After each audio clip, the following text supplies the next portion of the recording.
I'm Brenna Gibbons. The city of Abilene was impacted by a cyber attack last month that caused several city departments to be taken offline. The Russian group Chilin is demanding a ransom from the city, who is refusing to pay. We spoke with one of the nation's leading experts on cybersecurity who had more insight on what this attack means. The ransomware is infecting all systems files and encrypting everything and shutting everything down until the ransom is paid. He says that the ransomware is also stealing and exporting a copy of data. And then they use that to threaten and say, hey, if you don't pay me the ransom, then guess what? We will sell that data on the dark web and make money off it, and then others will use it to cause harm, or will release it in little spurts to embarrass you.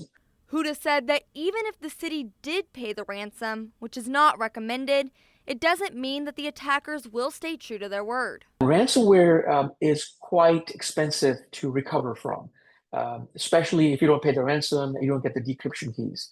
So what you have to do is you have to remove the infection from the infected systems. It's 24 days for a typical organization to recover, but it could be even longer. In some cases we've seen, especially with small and mid-size, it's months. Huda told us that the average ransom demand is $2.7 million, but the cost of ransomware recovery far exceeds that. The largest ransom payment made so far was last year, $75 million. That was a large company, Fortune 500.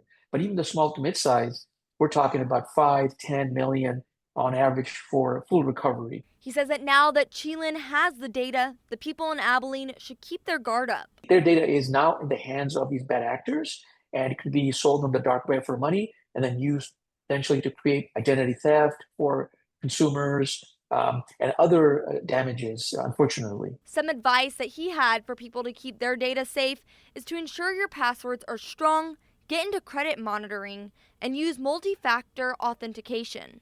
That the city's got to do a really good job in making sure that they have cleansed that ransomware completely, that there aren't any malware placed, what's called backdoors. Because otherwise what could happen is a few months later, they'll be back.